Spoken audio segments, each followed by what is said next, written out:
Happy New Year everyone! So welcoming 2024, ito ang mga prepare ko. Syempre meron ako mga fruits at mga ilang pagkain na inihanda para masagana amin 2024. At the same time, hindi mawawala itong 12 green candles ko na pinapailaw ko bago mag 12 midnight. At eto nga, naghahanda na kami while waiting 2 minutes before 12. Eto, naghahanda na kami para sa aming mga pagsalubong sa 2024. So, bago salubungin bagong taon, nagpicture-picture muna ang kaming family. And then, pagpatak ng 12 midnight, eto, nagsaboy na ako ng cinnamon powder with coins. Papasok sa bahay kasi sabi nila swerte daw yon. Pag first day of the month, magsasaboy ka sa front ng house nyo ng cinnamon. Kasi ang cinnamon is magaling daw yung pampaswerte. O, wala masama akong maniwala. At ito, nagbilang na rin ako ng bills dahil sabi ng friend kong Chinese, magbilang ng bills sa harapan at may darating na blessing. And wow! May dumating na blessing talaga. May binigay sa amin si tita na food. O, diba? Instant blessing talaga. Kaya asawa ko nagbilang din, gumaya. At baka may dumating sa kanyang blessing. At pagkatapos nga salubungin ng bagong taon, eto, nagpe-prepare na kami para sa bayan naming pagkain. At bago ang lahat, syempre, nag-pray muna kami, nagpasalamat for the 2023. At after magdasal, itong shout-out namin. O, diba, parang BG House lang ang shout-out. At eto nga, at pagsasaluhan na namin ang mga inihanda naming pagkain sa pagsalubong ng bagong taon. So, hindi ako nag-rice, pero yung tatlo ay nag-rice. Dahil ayoko nga masyado na mabigat ng lola nyo. Kaya bawas-bawas. Isa sa mga resolution ko ay magbawas ng kanin. Kaya pasta lang ang kinain ko dito.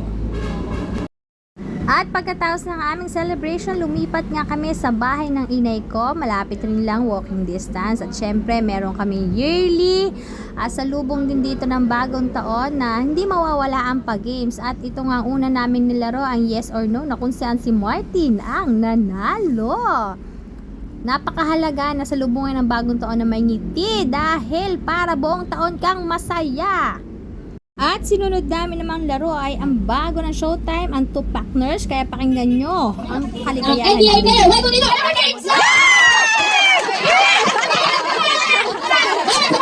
Magbigay ng pangalan ng vlogger. 1, 2, 3, go! Dalawa. Ikot!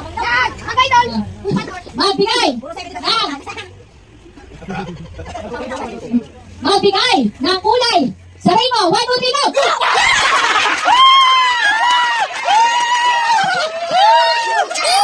Magbigay ng Korean superstar na lalaki. 1, 2, 3, go! Magbigay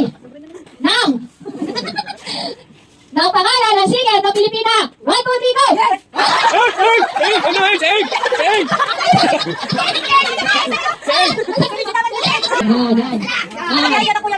Magbigay ng brand ng alam. 1, 2, 3, go!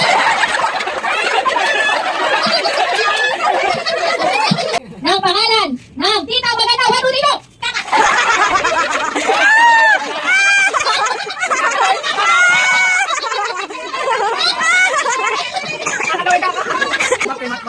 Magbigay ng pangalan na naging mayor ng Batangas. 1, 2, 3, go!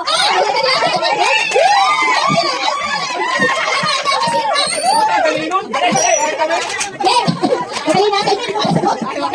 Nakagaling yung dalawa. Yan. Magbigay ng sasakyan. Dalawang gulong. 1, 2, 3, go!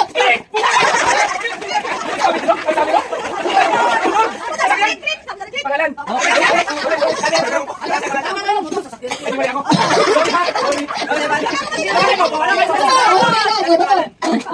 Ay, wala tayo sa ano. Wala yun. Bem. Hindi ko sinabi brand ng sasakyan. Bem. Magbigay ng element sa periodic table. 1, 2, 3, go!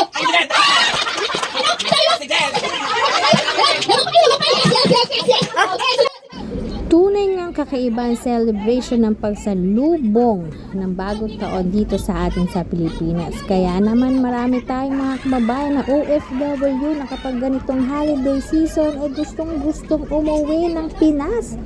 Dahil napakasaya naman talaga ng pag-celebrate at pagsalubong ng bagong taon. Andyan lalo ang ating pamilya na kasama natin na siyang pinakamahalagang parte ng pagsalubong, ang kasama ang pamilya. Dahil kapag kasama natin ang ating pamilya ay merong ngiti sa pagsalubong ng bagong taon. Ganyan naman tayo mga Pinoy basta nakangiti kahit na anong struggles, kayang-kaya yan. Walang problemang hindi nalulusot basta nakangiti at kasama natin ang pamilya.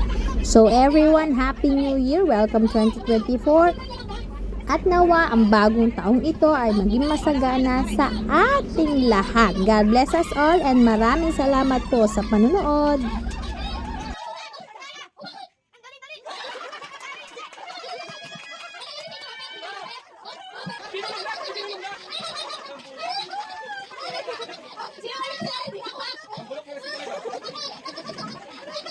Ang gulo gumawa ng bata.